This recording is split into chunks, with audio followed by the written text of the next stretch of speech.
Complaint எடுக்கிறதுக்கே யோசிக்கிறாங்களே. இது ஏற்கனவே வந்து கம்ப்ளைண்ட் கொடுக்கப்பட்டிருக்கு. நான் தான் ஏற்கனவே சொன்ன மாதிரி 3 மாதங்களுக்கு முன்னாடியே இந்த கம்ப்ளைண்ட் வந்து கொடுத்துருக்கோம். டிஜிபிக்கும் தெரியும் இந்த வழக்கு. இந்த கேஸை வந்து நீர்க்கடிச்சு அவங்கள வந்து தப்பிக்க வைக்கிறதுக்கு பார்க்குறாங்க. நீங்கள் என்ன வேணால் பண்ணுங்கள், அது லேண்ட் ஓனர்ஸ் கிட்ட லேண்டை ஒப்படைச்சிருங்க.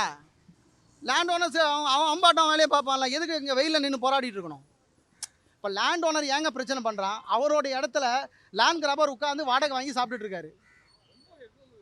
அதுக்காக தானே லேண்ட் ஓனர் வந்து திரும்ப திரும்ப போலீஸ்கிட்ட வந்து நிற்கிறாங்க. நீங்கள் அந்த வேலையை எதுவுமே செய்யாமல் அவன் மேலேயே ட்ரெஸ்பாஸ் கம்ப்ளைண்ட் கொடுக்குறீங்க, அவன் மேலேயே ட்ரெஸ்பாஸ் எஃப்ஐஆர் போடுறீங்க. அவன் இவங்கெல்லாம் வந்து அடித்து உடச்சி கையை உடச்சி ஃப்ராக்சர் பண்ணக்கூடிய ஆட்களா? இல்லை என்ன பார்த்தா அப்படி தெரியுதா உங்களுக்கு?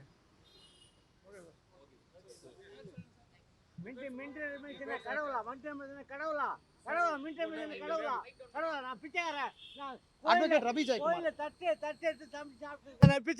நான் எங்கடா போகுது, நான் இனிமேல் எங்கடா போகுது? சுடுகாட்டம் போகணும். என்ன போலீஸ் மனிதாபம் நடக்கவே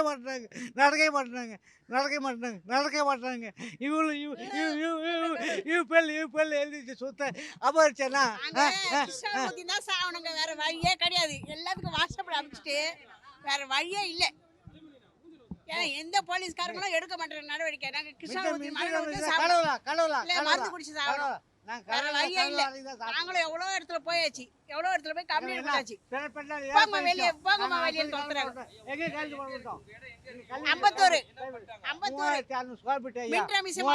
சொல்றாங்க. எங்களை வீடு கட்டிருந்தோம், கரண்ட் இருக்குது. எங்களை அடிச்சு வெளியே தோத்து அவன் பால் பண்ண வச்சுக்கான். ஒருத்தர் ஸ்கிராப்புக்கு விட்டுட்டு வாடகை 5 வருஷம் வாடகை சாப்பிட்டுருக்கான்.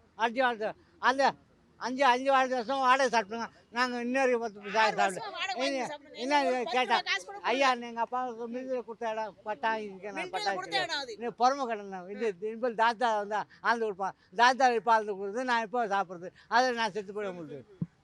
நீங்களா கேளுங்க. அமலாக்கத்துறை மின்சார சொத்தை அபகரிங்க இல்லை பண்ணுங்க.